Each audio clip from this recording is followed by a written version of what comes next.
Well, hello everyone. I'm Tyler Chrestman, and welcome to the Chrestman Conversation. Today we're going to get into some trouble.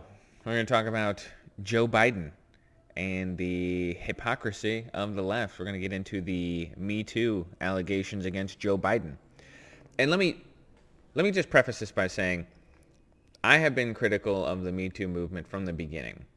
Not because I think that there is something wrong with holding men accountable. I don't. I think that it's amazing that that is the good thing that this movement has done, which is it has held powerful men to account for some of the bad things they've done. That's great. That's excellent. But I have always had criticisms of the Me Too movement in general because I saw it for what it was, which is this political ploy that ropes ordinary people into becoming actors in something that they don't understand. And what I mean by that is everyone who hashtag Me Too just became fodder for people who like to push the narrative that America is a misogynistic, sexist country. And I don't think most people actually believe that. The biggest problem I always had with Me Too was the fact that it watered down the definition of sexual harassment to basically a nonsense. Anyone who's ever been catcalled was hashtagging Me Too as if they were a survivor of something traumatic. Do I mention catcall people? Yeah, we can all agree on that. But it's not traumatic, and, suck it up and get over it, honestly. People are rude on a daily basis, not just to women. I didn't like that because there's nothing worse than being the victim of sexual violence, rape, molestation, sexual assault. These are the worst things in our society. And it's a gigantic problem when we start pretending that that is a giant problem in this country when it isn't compared to other places in the world. So this idea that we were all going to hashtag Me Too and it was going to bring visibility to the fact that all women are victims. Well, all women are not victims. They're not. The majority of the people in the West are not victims of some sexual crime or violence. That's not true in other places in the world. There are other places in the world where rape is still considered a weapon, where if someone commits a crime, rape is a punishment.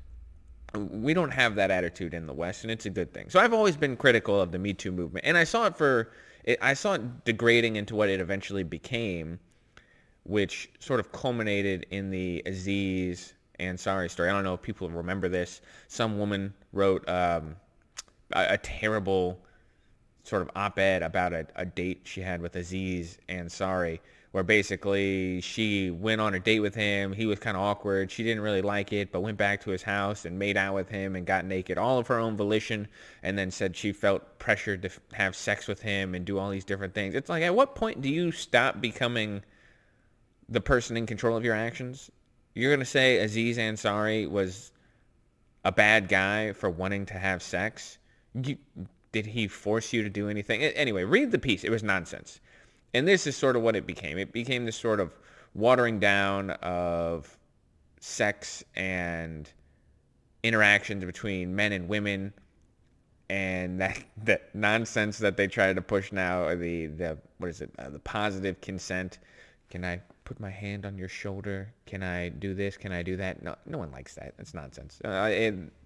And anyway, so I have criticisms, in case you can't tell. I have a lot of things. I think the West is the best place in the world. America might be the best place in the world to ever be a woman in the history of ever. And so when you want to pretend that this is a misogynistic patriarchy, well, sorry, you're going to have to do more than just hashtag Me Too to get me on board with that. Anyway, the Me Too movement came right as Brett Kavanaugh was being confirmed to the Supreme Court.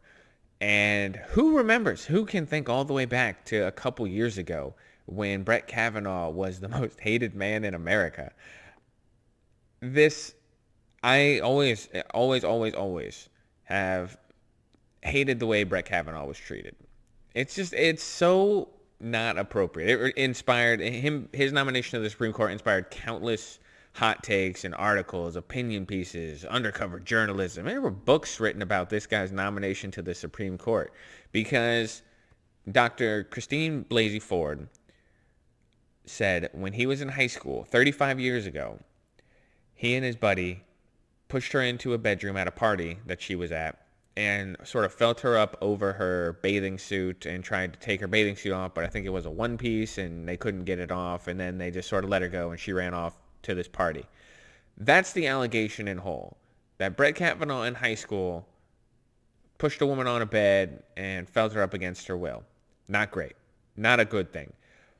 35 years later, is that something that someone doesn't get to sit on the Supreme Court for?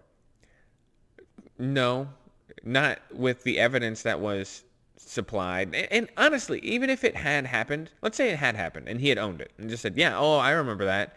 Yeah, I was 17 at the time, and that was an incredibly stupid thing to do. If you look at the last 35 years of my life, I've never had anyone make another complaint like that, and I've lived good, I'm involved with my thing, I got a family, blah, blah, blah. At what point do you let go of the past? That's an entirely different issue.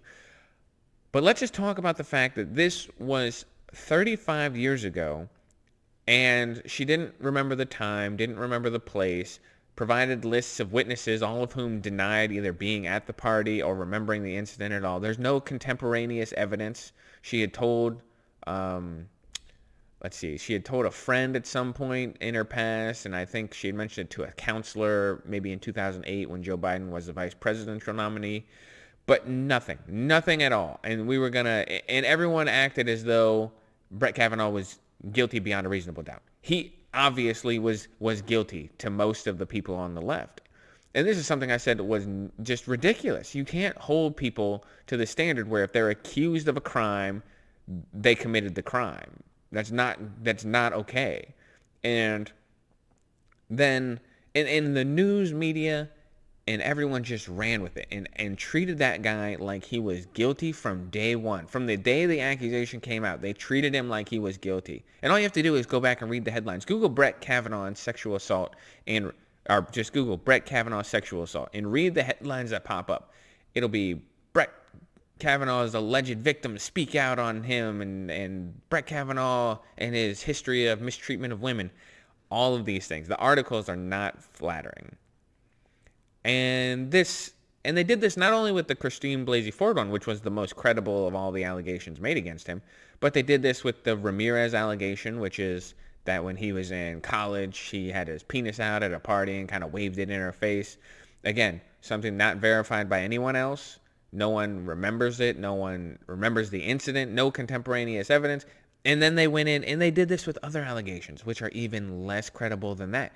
Like Brett Kavanaugh belonged to a group of gang rapists who went around to giant sex orgies and held women against their will. Insane things like that. And they ran with them all. And the media just let it go. They just, every time someone had any piece of information, again, the New York Times, two reporters from the New York Times released an entire book on Brett Kavanaugh's lurid history and the investigation into him, as if there's something to find. Let's contrast this today. This is only 2 years ago, right? Me Too in full effect 2 years ago. Let's contrast this today with Joe Biden and try and figure out what the difference is between Joe Biden and Brett Kavanaugh. The New York Times took 19 days to report on the accusations against Joe Biden, while they covered everything within 3 days of Brett Kavanaugh. And I'm not talking about just the Christine Blasey Ford stuff. I'm talking about all of the accusations against him. They covered them within 3 days, sometimes even the day of. They were doing hour-by-hour reporting on the investigation into Brett Kavanaugh. It took, again, by contrast, 19 days for them to even touch on this Joe Biden sexual assault thing. The media is acting as Joe Biden's cover right now. And it's so glaringly obvious that it should be embarrassing for everyone involved. The people who were the most vocal about Brett Kavanaugh have shown themselves to be gigantic hypocrites when it comes to Joe Biden. Here's the thing.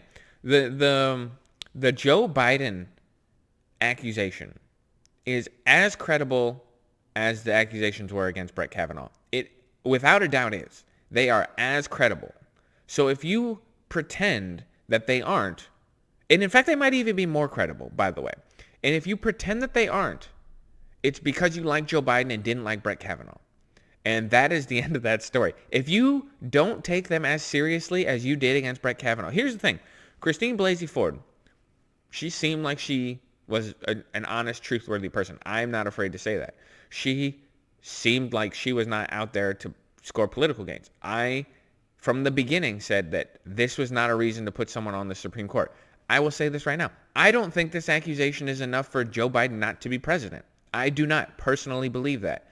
I think that if it's true, that's terrible. But I don't just take someone's word, despite the fact that I find them credible. So this woman, and forgive me for actually forgetting her name off the top of my head. The woman who's come forward Tara Reade. Tara Reade has come forward, and she accused Joe Biden, when she was working for Joe Biden, of kind of pushing her into an abandoned either room or hallway at his Senate office when she was an intern there, and basically forcibly putting his fingers inside of her. And then when she said she didn't enjoy it, he kind of pulled back and said, "Oh, I thought you liked me," and this and that. And a terrible, terrible accusation. We run into the same problem we ran into with Brett Kavanaugh. No contemporary, actually slightly more evidence than we had with Christine Blasey Ford. We have a phone call to Larry King Live in 93. Her mother called in. Tara Reade's mother called in to Larry King and said, "My daughter has a problem with a prominent senator. How do you get this fixed up?" And then we have Tara Reade stated that she made an official complaint to both the Senate Committee of Personal Affairs. I don't remember what the actual committee is called. She made a complaint, she said, in writing about sexual harassment against Joe Biden. And we know for a fact that she was removed from her duties as basically the overseer of the interns by Joe Biden. We have more evidence in this case than Christine Blasey Ford was able to provide. So why are people not taking it as seriously as they did against Brett Kavanaugh? Again, it's because they like Joe Biden and they don't like Brett Kavanaugh. So I want to ask a question. People like Kristen Gillibrand and Alyssa Milano and Kamala Harris, really vocal people against Brett Kavanaugh, where are they? They've all come out and made statements in favor of Joe Biden. I thought, according to Melissa Milano, it was believe all women, believe survivors. Is Tara Reade not a survivor because you don't want her to be? Is Joe Biden not a perpetrator of a terrible crime because you like Joe Biden? That's what Nancy Pelosi said. Well, Joe Biden is Joe Biden. Well, that's how she knows he didn't do it. Oh, Joe Biden is Joe Biden. There we go. It makes total sense. You know him personally. Therefore, Joe Biden is Joe Biden. And everyone knows he doesn't do that. Well, how about the countless people who came forward and said Brett Kavanaugh is Brett Kavanaugh, and he wouldn't do something like this, and he's a good man, he's a family man, he's a religious man? What about all those people? So my standard hasn't changed. I always said Brett Kavanaugh should sit on the Supreme Court. An accusation is not enough for someone not to be able to live their life. You can't come forward 35 years later and say, when I was in high school, Brett Kavanaugh assaulted me, and then provide absolutely no evidence other than your account. When it's a he said, she said, that's not enough to prove anything in my eyes. And I said that about Brett Kavanaugh. I will say that about Joe Biden. I don't think this is enough evidence to convict Joe Biden of something. And in my mind, you still need evidence beyond a reasonable doubt. You can't have a preponderance of the evidence and live in a civil society. So that's where I sit on my opinion. Now everyone else has to explain to me why their standard has changed, because I want to know that. I want to know why now we're going to believe Joe Biden and then say, well, there's just not enough evidence. We didn't do that 2 years ago as a society. Where is everybody in the street protesting Joe Biden right now? They don't exist, because this is the hypocrisy of the left. They will use things as a weapon against a Republican nominee for the Supreme Court, but then when it comes to the Democratic nominee for president, well, hold on, guys. Well, now we discovered due process. Now we remember due process. Oh, that's actually a good idea. How about we have a little bit of that for Joe Biden? Okay. Well, how about, since we know my standard, what was Joe Biden's standard? Well, here's a quote from 2 years ago. Quote, "For a woman to come forward in the glaring lights of focus nationally, you've got to start off with the presumption that at least the essence of what she's talking about is real, whether or not she forgets facts, whether or not it's been made worse or better over time." That was Joe Biden, end quote. That was Joe Biden talking about Christine Blasey Ford. You have to start off with the assumption, the presumption that she is speaking the truth. Well, okay, Joe, now I hope that that standard that you held doesn't come back to haunt you, because here we go. Let's start off with the presumption that Tara Reade is telling the truth and that Joe Biden sexually assaulted her when she worked as an intern for him. Let's start off with that assumption. And then Joe can go on TV and he can explain to me why that is wrong. And what he's come out and said has not been satisfying. It has been, well, what I meant was that we should believe them, we should take them seriously, but each case has to be treated individually, and in this case it's just not true. Oh, okay, so because it's you, it's not true. But you were more than willing to get up there and condemn Brett Kavanaugh under just as dubious a circumstance. So it's been amazing. It's been amazing to watch all these people, all these hypocrites, all these cowards now defend Joe Biden when 2 years ago they were calling for Brett Kavanaugh's head on a pike. And I'm gonna love watching this unfold. I mean, it's this. By the way, this is terrible. If this is true, this is terrible. This is awful. This is way worse than what Brett Kavanaugh did. This is actual sexual assault, right? This isn't some high school morons acting like idiots. This is an actual sexual assault by a grown man with forcible penetration. That is violent sexual assault. And again, if it is true, yeah, that would disqualify Joe Biden in my mind from being president. But I don't know if it's true. And I can't just take someone's word that something is true. When it's a he said, she said, that's just not enough for me. And that will always be my standard. Again, if Tara Reade could come out and prove, like beyond a reasonable doubt, that Joe Biden did this thing, they found an email, and this is, I guess, in the 80s. They wouldn't find an email. But they found some notes in his Senate record that Joe Biden talked about this incident with someone, some hush money, something like that. Yeah, guess what? Joe, you're out. Because in my mind, that does disqualify you. But that can't happen. And that's a shame. The good thing that Me Too did was I think it gave women the power to stand up for themselves in a way that they maybe hadn't had before, or maybe were afraid to. My thought is, if a man victimizes you, you come forward. You hold him accountable. And you hold him accountable at the time that it happens. We're living in a time when that is entirely possible now, because everyone is on your side if you're the victim of something. Even right now, I'm not against Tara Reade. I'm not. I'm not against Christine Blasey Ford. If you want to come out and you want to tell something that happened to you, and you're doing it in an honest way, you're not making up stories, which again, I'm giving the women the benefit of the doubt, saying I don't think that they're making these things up. But again, it's not enough for me to convict someone. Come out, tell it, say what happened, speak the truth, not your truth, by the way, the truth. And let's hold these people accountable. I have no sympathy for men who victimize women. None whatsoever. I've written extensively about why I'm against the death penalty, but yeah, feel free to castrate those guys. Yeah, I don't have a problem with it. That men who victimize women, they're the lowest scum in our society. So let's hold them accountable. I'm all with you on that case, but let's not make mistakes. Let's not start lowering our standards of what makes a man a perpetrator. We need to have standards. We need to be able to provide evidence in these cases. And so, yeah, if you're a woman,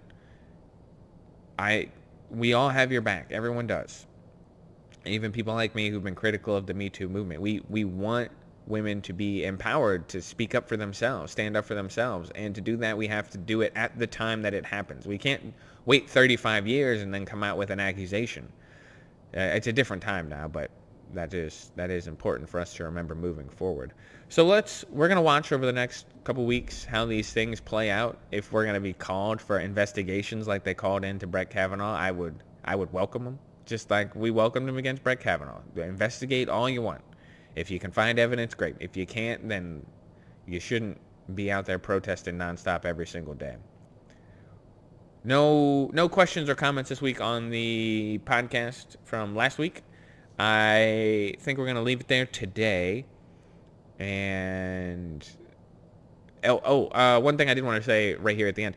If anyone has any topics, news stories, anything that they want covered, I am always looking for ideas. That actually, the one on Jeff Goldblum the other day came from a friend of mine who sent me an article about the entire thing because I hadn't heard about it. I don't necessarily read BuzzFeed, which is where the original article was from. Of course it was. And so anyone who has anything like that, either if you know me personally, send me a message. If not, leave it on the Facebook or YouTube page, and I'll check them out. I love ideas, new ideas, and the day-to-day news is always fun, but sometimes it's fun to get into some more in the weeds kind of stuff. So just let me know. With that, we're going to leave it here today. I am Tyler Chrestman. I hope you guys have a wonderful day.